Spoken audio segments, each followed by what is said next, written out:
پیاری زمین، Pearl S بک کے ناول دا گڈ ارتھ کا اردو ترجمہ۔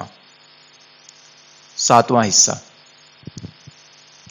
بے کچھ کہے سنے وہ اس ننھی لاش کو دوسرے کمرے میں لے گیا اور ڈھونڈ ڈھانڈ کر ایک پھٹی ہوئی چٹائی نکالی جس میں اسے لپیٹا۔ بچی کا سر جدھر چاہو ادھر مڑ جاتا تھا اور اس کی گردن پر 2 گھاؤ بنے ہوئے تھے۔ تاہم وانگ لونگ کو اپنے کام سے مطلب تھا۔ چٹائی لیے ہوئے وہ گھر سے اتنی دور نکل گیا جتنی دور جانے کی سکت اس میں تھی، اور پھر اسے ایک پرانی قبر کے کنارے رکھ دیا۔ یہ قبر وانگ لونگ کے پچھمی کھیت کے ڈانڈے پر دوسری قدیم اور شکستہ قبروں کے ساتھ واقع تھی۔ ابھی اس نے لاش نیچے رکھی ہی تھی کہ ایک کتا اس کے پیچھے آ کھڑا ہوا، اور یہ کتا اتنا بھوکا تھا کہ وانگ لونگ کے پھینکے ہوئے پتھر کی چوٹ کھا کر بھی وہ ٹس سے مس نہ ہوا۔ اب خود اس کی نقاہت کا یہ عالم تھا کہ پاؤں لڑکھڑانے لگے اور اسے سر چھپائے ہوئے گھر کی راہ لینی ہی پڑی۔ شکر کے سوا کیا چارہ ہے، اس نے آپ ہی آپ کہا، اور اس وقت اس کی مایوسی کی انتہا نہ تھی۔ دوسرے دن صبح جب اس نے دیکھا کہ سورج اسی شان سے نیلے آسمان میں طلوع ہوا ہے تو اسے اس خیال کی حقیقت خواب موہوم سے زیادہ نہ معلوم ہوئی کہ اپاہج باپ، بیمار بیوی اور کمزور بچوں کے ساتھ دور کا سفر کرنا ہے۔ سینکڑوں میل کی مسافت یہ لوگ کس بل بوتے پر طے کریں گے، اور کسے خبر کے دکن میں روٹی ملتی ہے یا نہیں۔ اس بے بادل آکاش کا اور چھوڑ تو کہیں نظر آتا نہیں۔ کہیں ایسا تو نہیں کہ رہی صحیح طاقت ختم کر کے وہ جہاں پہنچے وہاں بھی بھوکے ننگوں کے سوا اور کوئی نہ ہو، اور یہ سب ان کے لیے اجنبی ہوں۔ اس سے تو گھر میں ہی پڑے پڑے مر جانا بہتر ہے۔ چوکھٹ پر بیٹھے ہوئے وہ یہ سب سوچتا رہا اور ان بنجر کھیتیوں کو دیکھتا رہا جن میں رزق کے قسم کی ہر چیز نوچ لی گئی تھی۔ اس کے پاس پیسے کے نام دھیلا بھی نہ تھا۔ عرصہ ہوا کہ آخری روپیہ خرچ ہو گیا تھا، اور روپے سے کیا کام چلتا جبکہ خریدنے کو کچھ نہ تھا۔ وہ سنا کرتا تھا کہ شہر کے بنیے بقال اپنے لیے اور امیروں کے لیے غلہ جمع کر رہے ہیں، لیکن اب اسے ان پر بھی غصہ نہ آتا تھا۔ شہر میں لنگر کھلا ہوا ہوتا تو بھی وہاں تک جانے کی طاقت اس میں نہ تھی، اور سچ تو یہ ہے کہ اب اس کی بھوک بھی مر گئی تھی۔ پیٹ کی وہ کرید جو پہلے اس کے لیے سہانے روح تھی اب ٹھنڈی پڑ گئی تھی۔ اپنے کھیت کے کسی خاص مقام سے تھوڑی سی مٹی کھود کر وہ بچوں کو دے دیتا، مگر خود اسے منہ سے نہ لگاتا۔ کئی روز سے وہ سب پانی میں گھول کر یہ مٹی کھاتے اور اسے خاک کے رحمت کہا کرتے تھے، کیونکہ اس میں خفیف سی غذائیت تھی، مگر اتنی خفیف کہ اس سے زندگی نہیں چل سکتی تھی۔ جب اس مٹی کی صورت شوربے کی سی ہو جاتی تو کچھ دیر کے لیے بچوں کو سکون ملتا، اور ان کی خالی اور پھولی ہوئی آنتوں میں یہ کہنے کو کچھ پڑ جاتا، اسے ان سیموں کو چھونا ہرگز گوارا نہ تھا جو اب بھی اولان کی مٹھیوں میں بند تھیں، اور وقتاً فوقتاً جب وہ چبانے لگتی تو وانگ لونگ کو ایک طرح کا اطمینان ہوتا تھا۔ ایک روز وہ چوکھٹ پر بیٹھے ہوئے اس خیال سے اپنے کو مگن کر رہا تھا کہ لیٹے لیٹے کس طرح دم نکل جائے گا۔ اتنے میں اس نے کئی آدمیوں کو اپنی طرف آتے ہوئے دیکھا۔ جب وہ قریب آئی تو اس نے اپنے چچا کو تو پہچانا، لیکن اس کے 3 ساتھیوں سے وہ ناواقف تھا۔ چچا نے مصنوعی شفقت کے انداز میں پکار کر کہا، بھائی تم سے ملے کتنی مدت گزر گئی، اور قریب آ کر بولا، تم تو خوب چاق و چوبند نظر آ رہے ہو، اور تمہارے ابا یعنی بھائی جان کا کیا حال ہے؟ وانگ لونگ نے چچا کو غور سے دیکھا۔ وہ جھٹک تو ضرور گیا تھا، لیکن اس کے تن و توش سے فاقے کے آثار ہرگز نمایاں نہ تھے۔ وانگ لونگ کے لاغر بدن میں زندگی کی جو ذرا سی آنچ رہ گئی تھی وہ اس شخص کو جلا کر راکھ کر دینے کے لیے سلگ اٹھی۔ اس نے تلخی سے کہا، آپ کی کھلائی پلائی میں تو کوئی فرق نہ آیا ہوگا۔ اس نے ان اجنبیوں کی یا کسی ادب قاعدے کی کوئی پرواہ نہ کی۔ اس کے سامنے تو صرف اپنے توندل چچا کی مورت تھی۔ چچا کی آنکھیں یہ سنتے ہی کھلی کی کھلی رہ گئیں، اور اس کے ہاتھ آسمان کی طرف اٹھ گئے۔ کھلائی پلائی؟ وہ چلا اٹھا، کاش تم نے میرے گھر کی صورت دیکھی ہوتی، وہاں کسی چڑیا کو ایک تنکا تک نہ ملے گا۔ تمہیں یاد ہے کہ میری بیوی کیسی موٹی تازی تھی، اس کے رنگ میں کیسا نکھار تھا، اب تو وہ بانس پر سکھائے ہوئے لہنگے کی طرح ہے۔ ہڈیوں کا کھڑکھڑاتا ہوا ڈھانچہ ہے. بچوں میں اب صرف 4 رہ گئے ہیں. تینوں ننھے بچوں کو موت لے گئی اور میری جو حالت ہے وہ تم خود ملاحظہ کر لو. آستین کے کونوں سے وہ اپنی آنکھیں پوچھنے لگا. وانگ لونگ نے بے لطفی سے کہا تاہم آپ نے کھانے میں کسر نہ چھوڑی. چچا نے طراق سے جواب دیا مجھے تو تمہارے اور قبلہ بھائی جان کے سوا کسی کا خیال نہ تھا اور میں اس کا ثبوت دینے کو تیار ہوں. شہر کے ان بھلے مانسوں سے تھوڑی سی خوراک میں نے اس وعدے پر قرض لی کہ اس سے تن میں جو سکت آئے گی وہ اس کار خیر میں صرف کروں گا کہ ان کے لیے اس گاؤں میں کچھ فروختنی زمین تلاش کروں. اور اس وقت مجھے تمہارے زرخیز کھیتوں کا خیال تھا کیونکہ تم میرے بھتیجے جو ٹھہرے. یہ لوگ تمہاری زمین خریدنے آئے ہیں. اس کے عوض تمہیں روپیہ، روٹی، زندگی سب کچھ دیں گے. یہ کہہ کر چچا نے بڑی شان سے اپنے پھٹے پرانے لبادے کو درست کیا اور ہاتھ باندھ کر پیچھے کھڑا ہو گیا. اب وانگ لونگ بھی ذرا چونکا. نہ تو وہ اٹھا اور نہ ان اجنبیوں کو پہچان سکا، لیکن ایک نگاہ میں اسے معلوم ہو گیا کہ واقعی یہ تینوں شہریے ہیں اور اصلی ریشم کے ڈھیلے ڈھالے لبادوں میں ملبوس ہیں. ان کے ہاتھ نرم تھے اور ناخن لمبے. ان کے چہرے پرخوری کی وجہ سے ابھرے ہوئے تھے اور ان کی رگیں خون کے دباؤ سے پھٹی پڑتی تھیں. اسے ان سب سے انتہائی نفرت ہوئی. شراب و کباب سے لذت آشنا یہ شہر والے اس مصیبت زدہ کے آگے کھڑے تھے جس کے ادمرے بچے کھیت کی مٹی گھول گھول کر پی رہے تھے اور یہ آئے تھے اس کی فاقہ کشی سے فائدہ اٹھا کر اس کی زمین خریدنے کے لیے. وانگ لونگ نے انہیں ایسے غصے سے دیکھا کہ پچکے ہوئے چہرے پر اس کی آنکھیں بہت بڑی بڑی معلوم ہونے لگیں. اس نے جواب دیا میں اپنی زمین نہیں بیچنا چاہتا. یہ سن کر چچا آگے بڑھا. اسی وقت وانگ لونگ کا چھوٹا بیٹا گھٹنوں کے بل گھسٹتا ہوا چوکھٹ تک آیا. اب اس میں پاؤں چلنے کی طاقت نہ رہی تھی، اس وجہ سے وہ پھر بچپن کی طرح گھٹنوں چلنے لگا تھا. چچا نے پوچھا کیا یہ تمہارا بیٹا ہے؟ پچھلی گرمیوں میں جب میں نے اسے 1 پیسہ دیا تو یہ کیسا موٹا تازہ تھا. وہ سب بچے کو دیکھنے لگے. اس دوران میں وانگ لونگ کی آنکھوں میں کبھی آنسو نہ آئے تھے، لیکن اب وہ ضبط نہ کر سکا اور چپ چپ رونے لگا. آنسو کی بوندیں درد پاروں کی طرح گلے میں جمع ہوئیں اور گالوں پر بہنے لگیں. بالآخر اس نے دھیرے سے پوچھا تم نے کیا دام لگائے ہیں؟ ان 3 بچوں اور بڑے میاں کے لیے روٹیوں کا انتظام تو کرنا ہی ہوگا میاں بیوی کا. کیا وہ تو کھیت میں قبر کھود کر اس میں اس وقت تک پڑے رہ سکتے ہیں جب تک موت نہ آ جائے. جو بھی ہو ابھی تو ان لوگوں سے معاملہ ہے.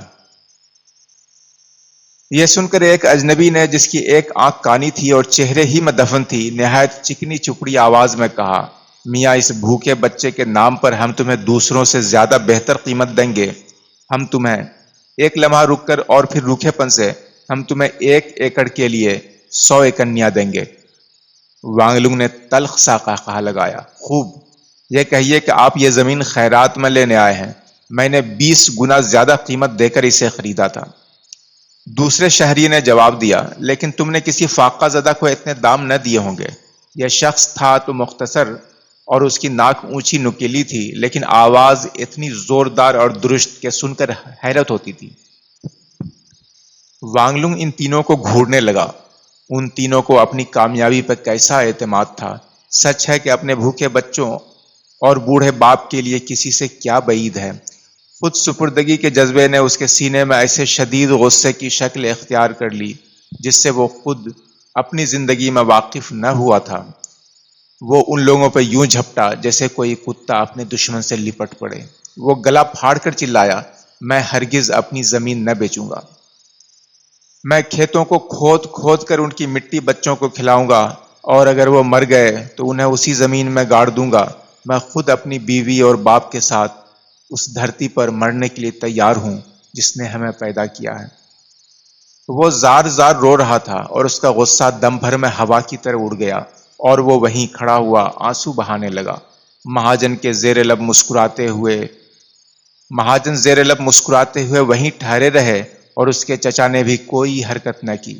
اتنے میں اولان چوکھٹ پہ آئی اور اس نے اپنے بے رنگ انداز میں گویا یہ روزمرہ کی باتیں ہوں ان سے کہا ہم زمین تو کسی صورت میں نہ بیچیں گے کیونکہ دکن سے واپسی کے بعد ہمارے پاس کوئی ذریعہ معاش نہ رہے گا، لیکن ہم میز، پلنگ، بستر چاروں بینچیں اور دیگ الگ کرنے کو آمادہ ہیں، البتہ ہل بکھر وغیرہ الگ نہ کریں گے اور نہ زمین بیچیں گے۔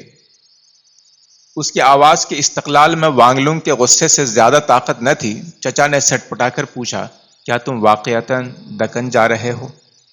کانے مہاجن نے اپنے ساتھیوں سے کچھ سرگوشیاں کی اور مڑ کر کہا، اس دیمک خوردہ لکڑ کا مول ہی کیا، اس سے صرف ایندھن کا کام لیا جا سکتا ہے۔ سارے کباڑ کے 2 روپے سے زیادہ نہ ملیں گے، لینا ہو تو لو ورنہ جانے دو۔ حقارت سے یہ کہہ کر وہ چلا ہی تھا کہ اولان نے جواب دیا، ایک پلنگ بھی 2 روپے میں نہیں مل سکتا، خیر تمہارے پاس نقد دام ہے تو نکالو اور سامان لے جاؤ۔ کانے نے بٹوے سے روپے نکال کر اولان کے ہاتھ پر رکھ دیے۔ تینوں مہاجن گھر میں داخل ہوئے اور میز، بینچ، بستر کے ساتھ پلنگ اور تندور میں چنی ہوئی دیگ تک اکھاڑ لے گئے۔ جب وہ بڑے میاں کی کوٹھی میں گھسے تو چچا باہر ہی کھڑا رہ گیا۔ وہ بڑے بھائی کو منہ دکھانا نہ چاہتا تھا اور نہ اس کا پلنگ چھینتے ہوئے اور اسے زمین پر لیٹے ہوئے دیکھنے کی جرت تھی۔ جب یہ مصیبت ٹلی اور سارے مکان میں 2 ہل بکھر کے سوا کچھ نہ رہا تو اولان نے اپنے شوہر سے کہا، اب ہمیں فوراً روانہ ہونا چاہیے، کہیں ایسا نہ ہو کہ یہ روپے خرچ ہو جائیں اور مکان کی شاطیر بھی بک جائے اور واپسی کے بعد کہیں سر چھپانے کی جگہ نہ ملے۔ وانگ لونگ نے غمناک آواز میں کہا، ہاں چل ہی پڑیں، بہت دور۔ واپس لوٹتے ہوئے مہاجن نظر آ رہے تھے اور ان کی طرف دیکھ کر وانگ لونگ کہنے لگا، زمین اب بھی میری ہے، اب بھی میری ہے۔ باب 10۔ اب کواڑ کے پٹوں کو ان کی چول پر بٹھانے اور لوہے کی زنجیر کو مضبوطی سے بند کرنے کے سوا کوئی کام باقی نہ تھا۔ تن کے کپڑوں کے سوا ان کے پاس اور کچھ نہ تھا۔ ہر بچے کے ہاتھ میں اولان نے ایک رکابی اور بانس کی تیلیاں تھما دیں اور دونوں لڑکوں نے انہیں اس اشتیاق سے سنبھالا گویا یہ طعام کا پیالہ ہے۔ اس ڈھب سے وہ کھیتوں سے ہوتے ہوئے اپنی مہم پر روانہ ہوئے اور یہ مختصر سا ماتمی جلوس اتنا آہستہ خرام تھا کہ یہ قیاس ہی نہ ہو سکتا تھا کہ کبھی وہ شہر پناہ تک پہنچ بھی سکے گا۔ بچی کو وانگ لونگ گود میں لیے چلتا رہا، لیکن جب اس نے دیکھا کہ بڑے میاں گر پڑیں گے تو اس نے بچی ماں کے سپرد کی اور جھک کر بڑے میاں کو پیٹھ پر لادا اور ان کی چرمڑی ہڈیوں کے بار سے لڑکھڑاتے ہوئے آگے بڑھا۔ دھرتی ماتا کے مندر کے سامنے سے وہ جب چپ چاپ گزر گئے، وہاں جہاں دونوں بت دنیا جہان سے بے نیاز بیٹھے رہتے تھے، سرد و تند ہوا کے باوجود کمزوری کے مارے وانگ لونگ پسینے سے شرابور ہو گیا۔ یہ ہوا ان کے خلاف تھی اور متواتر تھپیڑے لگا رہی تھی، یہاں تک کہ دونوں لڑکے رو پڑے۔ وانگ لونگ یہ کہہ کر انہیں پھسلانے لگا، ایسے جوان مرد بھی کبھی روتے ہیں، اور پھر تم تو دکن جا رہے ہو جہاں گرمی ہے اور روز کھانا ملتا ہے۔ ہم سب باریک چاول کھایا کریں گے اور تم اتنا کھاؤ گے کہ چھک جاؤ گے۔ ذرا ذرا دیر راہ میں سستاتے ہوئے وہ شہر کے دروازے پر پہنچے جہاں کی خنکی کسی زمانے میں وانگ لونگ کو مرغوب تھی، لیکن اس وقت وہ ٹھنڈی ہوا کے ان جھکروں پر بہت جھنجھلایا جو اس زور شور سے سنسنا رہے تھے جیسے پہاڑیوں میں برفانی چشمے۔ راستے میں کیچڑ ہی کیچڑ تھی اور برف کے ریزے سوئی کی طرح چبھتے تھے۔ لڑکوں سے چلا نہ جاتا تھا اور اولان بچی کو کاندھے پر لادے لادے تھک کر چور ہو گئی تھی۔ وانگ لونگ نے بوڑھے باپ کو اس راستے کے پار لے جا کر بٹھایا اور پھر لوٹ کر ایک کے بعد دوسرے بچے کو لاد کر لے گیا۔ جب یہ مہم سر ہو چکی تو پسینہ مہ کی طرح اس کے جسم پر بہنے لگا اور وہ دیر تک ہانپتے ہوئے دیوار کا سہارا لیے آنکھیں بند کیے کھڑا رہا۔ اس کے عزیز کانپتے ہوئے آس پاس کھڑے اس کا منہ دیکھتے رہے۔ اب وہ سب بڑی حویلی کے پاس سے گزر رہے تھے، لیکن اس کے آہنی دروازے مقفل تھے اور پتھر کے شیر مٹیالے ہو گئے تھے۔ اس کی سیڑھیوں پہ کچھ دبلے پتلے انسان پڑے ہوئے تھے، قحط زدہ نگاہوں سے بند کواڑوں کو تاک رہے تھے۔ جب وانگ لونگ اپنے ماتم انگیز جلوس کے ساتھ ان کے سامنے آیا تو ایک نے نحیف آواز میں پکار کر کہا، ان امیروں کے دل دیوتاؤں کے دل کی طرح بے حس ہیں، اب بھی وہ چاول کھاتے ہیں اور چاول کی شراب بناتے ہیں، اور ایک ہم ہیں کہ بھوکے مر رہے ہیں۔ ایک دوسرے نے یہ فریاد کی، اگر مجھ میں ذرا بھی طاقت ہوتی تو ان دروازوں اور حویلیوں میں آگ لگا دیتا، خواہ خود بھی اس آگ میں جل مرتا۔ ہوانگ گھرانے پر 1000 پھٹکار۔ وانگ لونگ نے اپنی زبان سے کچھ نہ کہا۔ اور سب دکن کے سمت چلے گئے۔ شہر سے نکل کر جب وہ دکن کی سڑک پر آئے تو ان کی چال اتنی سست تھی کہ شام سر پر آ گئی اور اندھیرا پھیلنے لگا۔ اتنے میں وہ کیا دیکھتے ہیں کہ انسانوں کا ایک امبوہ دکن کی طرف جا رہا ہے۔ وانگ لونگ سوچ ہی رہا تھا کہ دیوار کا کون سا کونا رات کے بسیرے کے لیے مناسب ہے کہ یک بیک اس نے اپنے کو ایک بھیڑ کے اندر پایا۔ جو آدمی اسے ڈھکیل رہا تھا اس سے اس نے پوچھا، یہ سب لوگ کہاں جا رہے ہیں؟ جواب ملا، ہم سب قحط کے مارے ہوئے ہیں، ریل گاڑی کی تلاش میں جا رہے ہیں جو ہمیں دکن لے جائے گی۔ وہ یہیں پاس سے روانہ ہوتی ہے اور ہم جیسے غریب بہت تھوڑے سے کرائے میں اس پر سفر کر سکتے ہیں۔ ریل گاڑی، اس کا نام تو سب نے سنا تھا۔ وانگ لونگ نے چائے خانوں میں اکثر سنا تھا کہ ڈبوں کی قطار زنجیر سے بندھی ہوتی ہے اور اسے کوئی حیوان یا انسان نہیں بلکہ ایک انجن کھینچتا ہے جو اساطیری دیووں کی مانند آگ اور پانی تھوکتا چلتا ہے۔ کئی مرتبہ اس نے ارادہ کیا کہ چھٹی کے دن اس کا تماشا دیکھنے جائے، لیکن کھیت میں کوئی نہ کوئی کام نکل آتا تھا، اور چونکہ وہ شہر کے شمال میں رہتا تھا اتنی دور نہ آ سکتا تھا۔ پھر جس چیز کو وہ جانتا اور بوجھتا نہ ہو اس سے جھجک بھی ہوتی تھی۔ روٹیوں کے سوا اور کسی مسئلے کو جاننا انسان کے لیے ضروری نہیں۔ لیکن یہ خبر سن کر اس نے رکتے رکتے بیوی سے پوچھا، کیا ہم بھی ریل گاڑی میں سفر کریں؟ سارا کنبہ غیروں سے الگ ہٹ کر ایک طرف کھڑا ہو گیا اور فکر و حراس سے ایک دوسرے کو دیکھنے لگا۔ فرصت کی ان گھڑیوں کو غنیمت جان کر بڑے میاں اور بچے زمین پر لیٹ گئے اور انہوں نے ان لوگوں کی مطلق پرواہ نہ کی جو آس پاس چل پھر رہے تھے۔ بچی اب بھی اولان کی گود میں تھی، لیکن اس کے چہرے پہ کچھ ایسی مردنی چھائی ہوئی تھی کہ وانگ لونگ سب کو بھول کر گھبرا کر پکار اٹھا، کیا یہ باندی مر گئی؟ اولان نے سر ہلا کر جواب دیا، اب تک تو زندہ ہے، سانس آ جا رہا ہے، لیکن آج رات کو وہی کیا، ہم سب مر جائیں گے اگر۔ اس نے اس انداز سے اپنے شوہر کو دیکھا گویا اپنا مطلب الفاظ سے ادا نہیں کر سکتی۔ اس کے چوڑے چکلے چہرے سے تکان کے نشان ہویدا تھے۔ وانگ لونگ نے جی ہی جی میں سوچا کہ اگر آج کی طرح کل بھی دن بھر پیدل چلنا پڑا تو رات کو کوئی زندہ نہ بچے گا۔ اس لیے اس نے خوش ہونے کی کوشش کرتے ہوئے کہا، میرے بیٹو اٹھو اور اپنے دادا کو سہارا دو، ہم ریل گاڑی میں بیٹھ کر دکن جائیں گے۔ معلوم نہیں ان سے اٹھا جاتا یا نہیں، لیکن اسی وقت اس اندھیرے سے ایک ہیبت ناک آواز آئی اور آگ اگلتی ہوئی دو آنکھیں چمک پڑیں اور سب لوگ چیختے چلاتے اس کی طرف دوڑنے لگے۔ یہ بھیڑ کبھی انہیں ادھر ڈھکیل دیتی تھی اور کبھی ادھر، لیکن کسی نہ کسی طرح وہ سب ایک دوسرے کا ہاتھ تھامے رہے۔ بالآخر معلوم نہیں کیسے اس کوہرام اور دھکا دھکی میں وہ ایک چھوٹے سے دروازے اور ایک صندوق نما ڈبے کے سامنے جا پہنچے، اور پھر یہ انجن انہیں لیے ہوئے چنگھاڑتا ہوا تاریکی کے پردے کو چیر کر آگے چلنے لگا۔ باب 11۔ جس کارندے کو وانگ لونگ نے 100 میل کی مسافت کے کرائے کے لیے 2 روپے دیے، اس نے اسے کچھ پیسے واپس کیے۔ جب گاڑی کہیں ٹھہری اور ایک خانچے والے نے کھڑکی سے ہاتھ ڈال کر تھال بڑھایا تو اس نے 4 روٹیاں اور بچی کے لیے کٹورا بھر چاول خریدا۔ مدتوں سے انہیں ایسی غذا میسر نہ آئی تھی، لیکن جب وہ سامنے آئی تو انہیں مطلق اشتہا نہ رہی، اور بہت چمکاڑنے پھسلانے کے بعد بچوں نے اسے زہر مار کیا، مگر بڑے میاں کا پوپلا منہ نہ تھما اور وہ برابر روٹی چباتے رہے۔ ادھر ریل گاڑی چنگھاڑتی لڑکھڑاتی اپنی راہ چلی جا رہی تھی، ادھر جو لوگ ان کے قریب آ پڑتے ان سے یہ بڑی شفقت سے یہ مخاطب ہوتے، میاں کھانا تو ہے ہی، میری بلا سے اگر ان آتوں کو کام کی عادت نہیں رہی ہے، انہیں رزق ملنا چاہیے، ان کی کاہلی کی وجہ سے میں کیوں مروں؟ اور سب لوگ اس مسکراتے ہوئے بوڑھے کو دیکھ کر ہنس پڑے جس کی سفید چھدری داڑھی ٹھڈی پر اٹکھیلیاں کر رہی تھی۔ وانگ لونگ نے سب پیسے خرچ نہ کیے، ان ٹٹوں کے لیے اس نے دام بچا رکھے جن سے دکن میں جھونپڑی کھڑی کرنی تھی۔ ریل کے ڈبے میں ایسے ہم سفر بھی تھے جو پہلے بھی دکن جا چکے تھے، کچھ تو ایسے تھے کہ ہر سال دکن کے خوشحال علاقے کا دورہ کرتے تاکہ کام یا بھیک کے ذریعہ تھوڑے بہت روپے جمع کر لیں، جن سے اور کچھ نہیں تو ایندھن کا ہی کام چلے۔ جب وانگ لونگ اپنے ماحول سے مانوس ہو گیا اور کھڑکی سے بھاگتی ہوئی زمین کو دیکھتے دیکھتے تھک گیا تو پھر ان مسافروں کی باتیں سننے لگا۔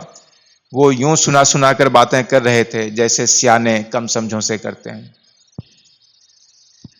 ایک شخص نے جس کے ہونٹ اونٹ کی تھوتھنی کی طرح لٹک رہے تھے رائے دی، پہلے 6 ٹٹے خریدنا اور ایک ایک اکنی کے، اور اگر گنوار ہی بنے رہے تو ایک ایک کے 3 آنے کے دینے ہوں گے، اور یہ محض حماقت ہوگی۔ مجھے یہ سب خوب معلوم ہے، دکنی مالدار ہوا کریں مگر مجھے دھوکہ نہیں دے سکتے۔ سر ہلاتے ہوئے وہ آس پاس دیکھنے لگا کہ لوگ اسے سراہ رہے ہیں یا نہیں۔ وانگ لونگ تردد سے یہ گفتگو سن رہا تھا، اور اس کے بعد اس نے پوچھا، وہ ڈبے کے فرش پر اکڑوں بیٹھا ہوا تھا کیونکہ یہ ڈبہ لکڑی کا ایک صندوق سا تھا جس میں بیٹھنے کا کوئی انتظام نہ تھا، اور فرش کی دراڑوں سے دھول اور ہوا چھن چھن کر آتی تھی۔ گاڑی کی چھک چھک کے شور سے بلند ہو کر راوی کی آواز گونج اٹھی، اس کے بعد اپنی جھونپڑی بناؤ اور پھر بھیک مانگنے جاؤ، لیکن اس سے پہلے خاک، دھول اور چیتھروں سے اپنی وضاقتہ ایسی بنا لو کہ لوگ دیکھ کر ترس کریں۔ وانگ لونگ نے آج تک بھیک نہ مانگی تھی، اور دکن کے اجنبیوں کے آگے ہاتھ پھیلانے کا خیال ہی اسے سخت ناگوار تھا۔ کیا بھیک کے سوا اور کوئی چارہ نہیں؟ اس نے پوچھا۔ تھوتنی دراز نے جواب دیا، ایک یہی صورت ہے، مگر کھا پی کر بھیک مانگنے نکلنا۔ دکن میں چاولوں کی وہ بہتات ہے کہ صبح کسی بھی لنگر خانے میں چلے جاؤ اور پیٹ بھر کر کھا لو، پھر آرام سے بھیک مانگو اور دہی، لہسن اور گوبھی خرید لاؤ۔ وانگ لونگ ذرا ہٹ کر دیوار کی طرف منہ کر کے بیٹھ گیا، بٹوے میں بچے کھچے پیسوں کو ٹٹولنے لگا۔ 6 ٹٹوں کے دام کے علاوہ سب کے لیے ایک وقت کی خوراک نکال کر بھی 3 آنے بچ رہتے ہیں۔ اسے کچھ تسلی ہوئی کہ نئی زندگی شروع کرنے کا کوئی سہارا تو ہے، لیکن ہاتھ میں کاسا لیے ہوئے راہ چلتے سے سوال کرنے کا خیال اس کے لیے تکلیف دہ تھا۔ بڑے میاں اور بچوں، عورت تک سے یہ ہو سکتا ہے، لیکن وہ خود کیوں کر اس کا خوگر ہوگا؟ لہٰذا یک بیک لوٹ کر وہ اس راوی سے پوچھ بیٹھا، کیا وہاں ہاتھ کا کوئی کام نہیں؟ اس نے حقارت سے فرش پر تھوک کر جواب دیا، کام؟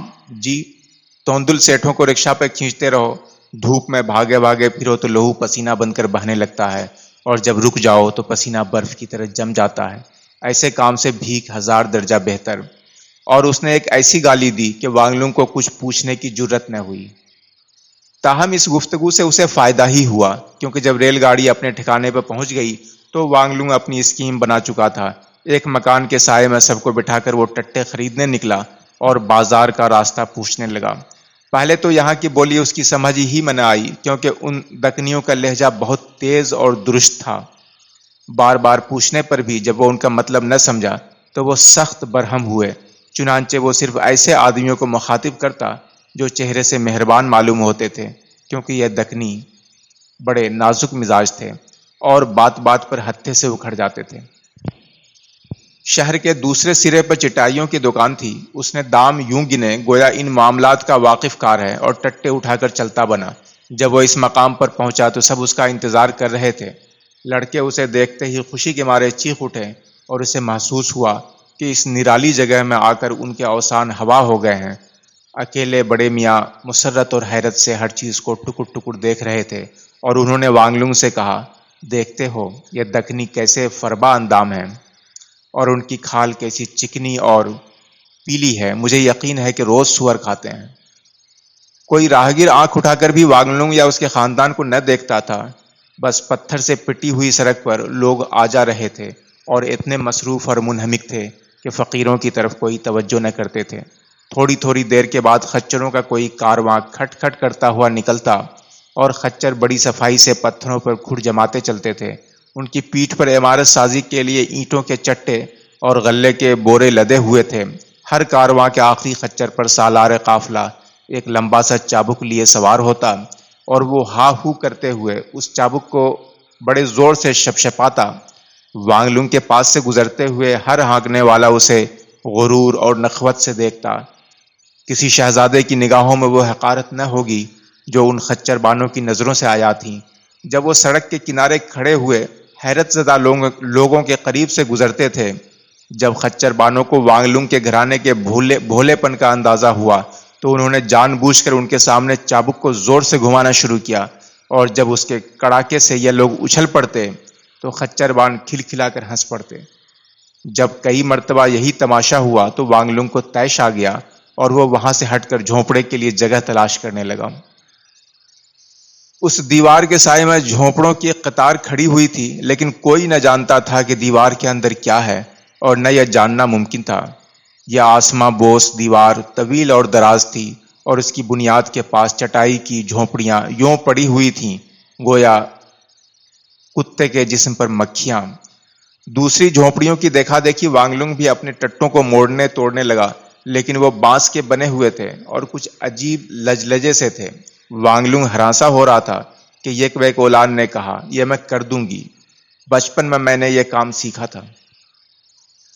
بچی کو زمین پہ بٹھا کر اس نے ٹٹوں کے بل نکالے، پھر ایسی گول سی چھتری کھڑی کی جو زمین تک پہنچتی تھی اور جس میں بیٹھا تو مزے میں جا سکتا تھا، مگر کھڑا ہونا ممکن نہ تھا۔ ٹٹے کے کنارے اینٹ سے دبا دیے گئے اور لڑکے اینٹوں کی تلاش میں نکل گئے۔ جب یہ مرحلہ طے ہوا تو ایک بچی ہوئی چٹائی اندر بچھا دی گئی اور اس طرح سر چھپانے کی شکل نکل آئی۔ یہاں بیٹھے بیٹھے انہیں یقین نہ آیا کہ پرسوں تک وہ اپنے گھر پر تھے اور اب وہاں سے 100 میل دور ہیں۔ یہ فاصلہ ہفتوں میں بھی طے نہ ہوتا، اور اگر سب نہیں تو ان میں سے کچھ تو ضرور راستے ہی میں ڈھیر ہو جاتے۔ اس زرخیز علاقے میں بھوکا تو کوئی نظر نہ آتا تھا، اور یہاں کے ماحول میں ایسی خوشحالی بسی ہوئی تھی کہ وانگ لونگ کہہ اٹھا، اب ہمیں لنگر خانے کا پتہ چلانا چاہیے۔ وہ سب خوشی خوشی اٹھے اور دوبارہ باہر چلے۔ اس مرتبہ لڑکے رکابیاں بجاتے جا رہے تھے کیونکہ انہیں کھانا ملنے کا یقین تھا۔ انہیں جلد معلوم ہو گیا کہ دیوار کے سائے میں جھونپڑیوں کا جو ہجوم کیوں ہے۔ اس کے شمالی سرے سے ہو کر ایک سڑک جاتی تھی اور اس پہ بہت سے لوگ خالی تاملوٹ لیے لنگر خانے کی طرف جا رہے تھے جو یہاں سے زیادہ دور نہ تھا۔ وانگ لونگ بھی اپنے کنبے کے ساتھ اس بھیڑ میں شامل ہو گیا اور چلتے چلتے 2 عظیم شان پنڈالوں کے سامنے آیا جن کے اندر سب لوگ داخل ہو گئے۔ ہر پنڈال کے عقب میں اتنے بڑے تندور بنے ہوئے تھے کہ وانگ لونگ نے کبھی نہ دیکھے تھے، اور ان پر دیگ کیا اچھی خاصی باولی رکھی ہوئی تھی۔ ڈھکن اٹھاتے ہی عمدہ چاول کے ابال کی سرسراہٹ سنائی دیتی اور بھاپ کے ساتھ مہک اڑتی تھی۔ ان لوگوں نے کبھی ایسی لطیف مہک نہ سونگھی ہوگی۔ اب وہ سب دھکم دھکا کرتے ہوئے آگے بڑھے۔ ایک شور تھا کہ اٹھا اور مائیں خوف و غصہ سے چیخ پڑی کہ کہیں ان کے بچے نہ کچل جائیں، اور بچے رونے لگے اور دیگوں کے محافظ گرج پڑے۔ باری باری سے آؤ، سب کے کھانے کا انتظام ہے۔ لیکن ان بھوکے انسانوں کی تنظیم ناممکن تھی، اور جب تک ان کے پیٹ کی آگ ٹھنڈی نہ پڑی وہ حیوانوں کی طرح لڑتے رہے۔ اس بھیڑ میں پھنسنے کے بعد وانگ لونگ صرف یہ کر سکا کہ اپنے باپ اور بچوں کا ہاتھ تھامے رہے۔ جب ایک یلغار کے ساتھ وہ بھی دیکھ کے آگے آ گیا تو اس نے جھٹ کٹورے بڑھا کر چاول لیے اور پیسے دیے۔ وہ پاؤں جمائے وہیں کھڑا رہا کہ کہیں پھر یہ ریلا اسے بہا نہ لے جائے۔ باہر آ کر وہ چاول کھانے لگے۔ سیر ہونے کے بعد بھی اس کے کٹورے میں چند لقمے بچ گئے، اور اس نے کہا، یہ میں گھر لے جاؤں گا اور شام کو کھاؤں گا۔ لیکن ایک شخص نے جو اپنی وردی سے وہاں کا دربان معلوم ہوتا تھا تیکھے پن سے کہا، تم صرف وہی لے جا سکتے ہو جو تمہارے پیٹ میں ہے۔ وانگ لونگ ہکا بکا رہ گیا اور بولا، جب میں دام ادا کر چکا تو تمہیں اس سے کیا غرض کہ میں یہ چاول پیٹ میں رکھوں یا پیٹ کے باہر؟ جواب ملا، ہمیں یہ قانون بنانا ہی پڑا کیونکہ بعض ایسے بھی شیطان ہیں جو ایک کنی میں غریبوں کی یہ خوراک خریدتے ہیں۔ ایک آنے میں اتنا کھانا اور کہاں مل سکتا ہے، اور گھر لے جا کر اپنے سوروں کو کھلاتے ہیں کہ ان کی چربی بڑھے۔ یہ چاول انسانوں کے لیے ہیں، سوروں کے لیے نہیں۔ یہ سن کر وانگ لونگ دنگ رہ گیا اور بولا، کیا انسان ایسا خبیث ہو سکتا ہے؟ لیکن یہ تو کہو کہ غریبوں کے لیے یہ سب کون کرتا ہے؟ دربان نے جواب دیا، یہ شہر کے شرفا اور عمرہ کا کام ہے۔ کچھ تو عاقبت کے لیے کرتے ہیں کہ مرنے کے بعد اس کا اجر ملے، اور کچھ اس لیے کہ اسی دنیا میں ان کی واہ واہ ہو۔ یہ سن کر وانگ لونگ نے کہا، وجہ جو بھی ہو، یہ ان کی نیک دلی کا ثبوت ہے۔ جب دربان نے چونچ نہ کھولی تو اس نے اپنی صفائی میں کہا، ان میں سے کچھ تو یقیناً نیک دل ہوں گے۔ مگر دربان اس مغز پچی سے تھک گیا تھا اور پیٹھ موڑ کر ایک بازاری گیت گنگنانے لگا۔ بچے وانگ لونگ کو کھینچنے لگے اور وہ انہیں لے کر جھونپڑے میں چلا گیا جہاں سب گھوڑے بیچ کر صبح تک سوتے رہے کیونکہ مدتوں بعد انہیں پیٹ بھر کھانا ملا تھا۔ اس کی وجہ سے نیند بھی گہری آئی۔ صبح کے ناشتے کی نظر آخری اکنی ہوئی اور اب انہیں روٹیوں کا کوئی انتظام کرنا تھا۔ وانگ لونگ نے تردد سے اولان کی طرف دیکھا۔ اس نگاہ میں وہ مایوسی نہ تھی جو اپنے بے آب اور خشک کھیتوں کو دیکھتے وقت ہوا کرتی تھی۔ یہاں سڑکوں پر کھاتے پیتوں کی ریل پیل تھی۔ بازار میں ترکاری بھاجی کا انبار تھا، مچھلی بازار کے حوضوں میں زندہ مچھلیاں تیرا کرتی تھیں۔ ایسی جگہ کوئی بھوکو کیسے مر سکتا ہے؟ یہ اس کا گاؤں تو تھا نہیں جہاں کھڑی چاندی دے کر بھی غذا حاصل کرنا دشوار تھا۔ مگر اولان نے ایسے اطمینان سے گویا وہ ہمیشہ اسی حال میں رہتی آئی ہے کہا، میں تو بچوں اور بڑے میاں کو لے کر بھیک مانگنے نکل جاؤں گی، جو میری نہ سنیں گے وہ ان کے سفید بال دیکھ کر ضرور پسیج جائیں گے۔ یہ کہہ کر اس نے دونوں لڑکوں کو آواز دی، آخری یہ بچے ہی تھے۔ انہیں بس اتنا یاد تھا کہ عرصے بعد پیٹ بھر کھایا ہے اور یہ جگہ اجنبی ہے۔ اب وہ سڑک کا تماشا دیکھنے کھڑے تھے۔ اولان نے ان سے کہا، تم دونوں یہ کٹورے ہاتھ میں تھامو اور اس طرح آواز لگاؤ۔ خالی کٹورا ہاتھ میں لے کر وہ دردناک لہجے میں گڑگڑانے لگی، حضور کے دل سے سوال ہے، اگر آپ نیک دل ہیں تو ثواب کمائیے، 1 پیسہ یا 1 دھیلا بھوکے بچے کا پیٹ بھر سکتا ہے۔ وانگلنگ اور اس کے بیٹے محو حیرت رہ گئے۔ اس نے یہ سوانگ کہاں سیکھا تھا؟ یہ عورت اب تک ان کے لیے ایک راز سربستہ کی طرح تھی۔ ان کے استجاب کو دیکھ کر وہ بولی، بچپن میں اسی گریوزاری سے میرا پیٹ پلا تھا، ایسے ہی قحط کے زمانے میں بیچ دی گئی تھی۔ جب بڑے میاں کی نیند کھلی تو انہوں نے بھی کشکول لیا اور چاروں سڑک پر بھیک مانگنے نکل گئے۔ اولان راہگیر کے آگے کٹورا پھیلا کر متواتر گڑگڑانے لگی۔ اس نے سوتی ہوئی بچی کو اپنے سینے میں چمٹا لیا اور جب وہ ادھر ادھر بھاگتی تو بچی کا سر خود بخود پھدکنے لگتا۔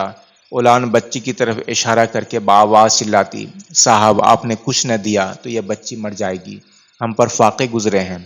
اور دراصل یہ بچی بے جان معلوم ہو رہی تھی کیونکہ اس کا سر ایک جگہ نہ ٹھہرتا، چنانچہ کچھ راہ چلتوں نے طوعاً و کرہاً اس کی جھولی میں چند پیسے ڈال دیے۔ لیکن بچوں کے لیے تو یہ اچھا خاصا تماشا بن گیا اور بڑا لڑکا شرما کر بہت کنیاتے ہوئے کسی کے آگے ہاتھ پھیلاتا تھا۔ جب ماں کی توجہ ان پر گئی تو اس نے جھونپڑی میں لے جا کر ان کی خوب کندی کی اور ڈانٹ بتائی، کوئی یوں ہنستے کھیلتے بھیک مانگتا ہے الو کے پٹھوں، تمہیں بھوکا لٹکانا چاہیے۔ اور اس نے انہیں اتنا پیٹا کہ اس کے اپنے بازو شل ہو گئے اور روتے روتے لڑکوں کی ہچکی بندھ گئی۔ اور پھر اس نے یہ کہہ کر باہر کھدیڑ دیا، اب ٹھیک سے بھیک مانگی جائے گی، پھر ہنس کر دیکھنا، ہڈی پسلی برابر کر دوں گی۔ ان سب کو وہاں چھوڑ کر وانگلنگ پوچھتے پوچھتے رکشا کے اڈے پہ پہنچا اور ہر رات 1 روپیہ دینے کی شرط پر ایک گاڑی کرائے پہ لی اور اسے لیے ہوئے سڑک پر نکل آیا۔ اس ٹوٹے پھوٹے پہیے دار کباڑ کو کھینچتے ہوئے اسے محسوس ہوا کہ ساری دنیا اس کا مذاق اڑا رہی ہے۔ اس کے بموں کے درمیان اس کی وہی حالت تھی جو پہلی مرتبہ حل میں جتے ہوئے بیل کی۔ اس کے لیے چلنا بھی دوبڑ تھا، لیکن روزی کمانے کے لیے رکشا کو دوڑانا ضروری تھا، جیسا کہ شہر بھر میں ہوتا تھا۔ وہ ایک تنگ سی گلی میں گیا جہاں دکانیں نہ تھیں، جو مکان تھے وہ بھی اندر سے بند۔ ان کی سیڑھیوں پر وہ چڑھنے اترنے کی مشق کرنے لگا۔ ابھی وہ مایوس ہو کر دل ہی دل میں سوچ رہا تھا کہ گداگری کے سوا کوئی چارہ کار نہیں کہ ایک دروازہ کھلا اور ایک اینک لگائے بوڑھے نے، جس کا لباس مدرسوں کا سا تھا، اسے آواز دی۔ وانگلنگ معذرت کرنے لگا کہ مجھے دوڑنے کی عادت نہیں، مگر بڈھا بہرا تھا، اس کی سمجھ میں نہ آیا۔ بم نیچے کرنے کا اشارہ کر کے وہ رکشا پر سوار ہو گیا اور وانگلنگ پر اس کے بہرے پن اور عالمانہ شان و لباس نے ایسا روب ڈالا کہ وہ چوں بھی نہ کر سکا۔ اب بڈھا تن کر بیٹھ گیا اور بولا، مجھے کنفیوشس کے مندر جانا ہے۔ وہ اس اطمینان اور سکون سے بیٹھا تھا کہ مزید سوال کی ہمت محال تھی اور وانگلنگ کو قدم بڑھاتے ہی بنی۔ گو اسے مطلق علم نہ تھا کہ یہ مندر کہاں ہے۔ وہ راہ پوچھتے چلتا گیا۔ راستے میں بڑی بھیڑ بھاڑ تھی، پھیری والوں کے خانچے، سودا خریدنے والی عورتوں کی ٹوکریاں، گھوڑا گاڑی، رکشا۔ غرض کے کھوے سے کھوا چھلتا تھا اور دوڑ بھاگ ناممکن تھی، اس لیے وہ تیز تیز چلتا گیا اور برابر اپنی سواری کے ہچکولوں کو محسوس کرتا رہا۔ وہ پیٹھ پر بوجھ لادنے کا عادی تو تھا، مگر بوجھ کھینچنے کا عادی نہ تھا۔ مندر پہنچتے پہنچتے اس کے بازو تھک گئے اور ہاتھ چھل گئے کیونکہ بم وہاں آ کر لگتا تھا جہاں حل چھوتا بھی نہ تھا۔ مندر کے پھاٹک کے آگے مدرس رکشا سے نیچے اترا اور شلوکے میں ہاتھ ڈال کر ایک چاندی کا سکہ نکالا۔ میں اس سے زیادہ نہ دوں گا، اس لیے بیکار کی بکواس سے کوئی فائدہ نہیں، یہ کہہ کر وہ مندر کے اندر داخل ہو گیا۔ وانگلنگ کو تکرار کا خیال بھی نہ تھا کیونکہ وہ اس سکے کی قیمت نہ جانتا تھا۔ چاول کے ایک آڑھتیے نے اس کے بدلے 26 پیسے دیے۔ وانگلنگ تو حیران رہ گیا کہ دکن میں اتنی آسانی سے پیسے بنتے ہیں، مگر وہیں ایک دوسرا رکشاوان کھڑا تھا جس نے وانگلوں کی کمائی کا تخمینہ لگا کر کہا، صرف 6.5 آنے؟ تم اس بڈھے کو کہاں سے کھینچے لا رہے ہو؟ اور جب وانگلوں نے بیان کیا تو وہ چلا اٹھا، اس پرانی کیچلی کا مکر تو دیکھو، صرف آدھا کرایہ دے کر چلتا بنا، تم نے مول بھاؤ ٹھہرایا تھا یا نہیں؟ وانگلوں نے کہا، میں نے کچھ طے نہیں کیا تھا، اس نے حکم دیا اور میں چلا آیا۔ دوسرے رکشہ بان نے ترس کھا کر اس کی طرف دیکھا اور تماشائیوں کو مخاطب کر کے بولا، اس چوٹی والے گنوار کو اچھی طرح دیکھ لو۔ کسی نے کہا، اور یہ سگے کی طرح بے پوچھے سنے اتر آیا، کوئی ایسا احمق بھی ہوگا؟ سن بے گنوار، سب سے پہلے کرایہ ٹھہرانا چاہیے۔ ہاں، گوروں کی بات ہی اور ہے، ان سے کچھ پوچھنا مناسب نہیں، یہ ہوتے تو ہیں بڑے 30 مارخواں، لیکن جب رکشہ لیں تو ان پر یقین کرنا، کیونکہ ان کے نزدیک روپیہ اور پیسہ میں کوئی فرق نہیں، یہ پانی کی طرح چاندی بہایا کرتے ہیں۔ وہ اس مزے میں باتیں کر رہا تھا کہ سب لوگ ہنس پڑے۔ وانگلنگ بیچارہ ششتر رہ گیا۔ واقعہ تو یہ ہے کہ شہریوں کے مجمع میں وہ اپنے آپ کو بہت ادنا اور دہقانی پاتا تھا۔ اس نے زبان بھی نہ کھولی اور رکشہ اٹھا کر چلتا بنا۔ بہرحال کل کی روٹیوں کا سامان تو ہو گیا، اس نے استقلال سے کہا، مگر اسی وقت یاد آیا کہ رات کو رکشہ کا کرایہ دینا ہے اور یہ تو اس کا آدھا بھی نہیں ہے۔ باقی آئندہ۔